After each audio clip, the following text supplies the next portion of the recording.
If your child can't control their appetite, should you lose control of your kids? A researcher and a doctor at Harvard University are now recommending that if a child becomes extremely obese, taking custody away from the parents may be the only option. Taking a child away from their parents is a drastic action. It should only be used as a last resort. But when we have a 400-pound child with life-threatening complications, there may not be any great choices. So is that a good idea? Here for a fair and balanced debate, Dr. Fred Vagnini. He runs the Heart, Diabetes, and Weight Loss Center of New York.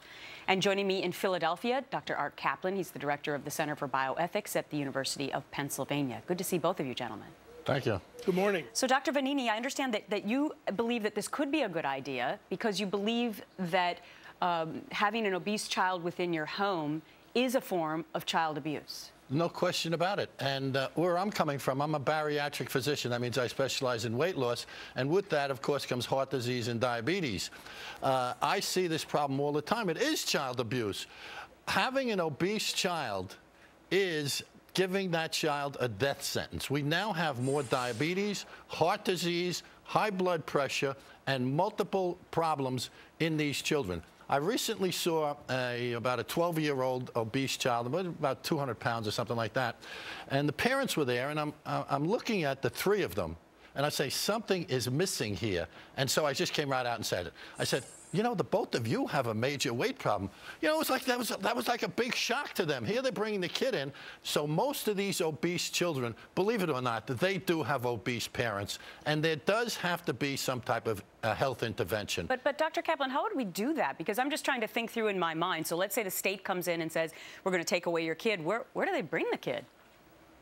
Well, part of the problem with this idea is it's not clear we have enough foster care to take these kids on. We have a system now where kids are being beaten up by their parents, being sexually assaulted, and they overwhelm Child Protective Services.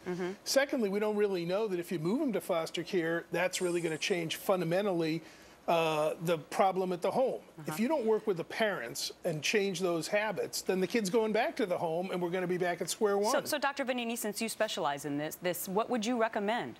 You really need health education, Gretchen. You have to take the family unit. And nowadays, in these tough economic times, these fast foods are a big, big problem. High calories, high fat, high saturated fat. And most of us Americans are fat now. We're the fattest country in the world, and it's increasing. And the risk of diabetes is beyond your wildest imagination. There are 79 million people with pre-diabetes, which is a heart attack and stroke just waiting to happen. You have to do health education. What would happen if you're giving your kids smoke cigarettes, crack cocaine, methamphetamine, Jack Daniels? That's a big problem. It's got to be with health education. I got to get family unit has I got to get Art Kaplan back in here, because the interesting thing is, Art, is that the state currently does take away kids from families when they're malnourished. So, true, but we know what the cure is to give them food. When you have a 300, 400-pound kid, we know that the cure is a diet, but making that happen is difficult. I'll say this, I agree. We've got to get better efforts to get those junk foods and tax those sodas to make it harder to buy. We need better school lunch programs, and I think we could bring like phys ed back into the schools. We're not getting much exercise for our kids. There are things we can do, but it's got to be across the board, into the home, educate the parents, change the schools, and probably start to tax those fatty foods more. Let's give a disincentive there. Well, we have agreed on one thing. It's a big problem in the United States of America. Dr. Fred Vagnini, Art Kaplan, thanks so much for your time. Very interesting debate. Thank you. It may have taken a month,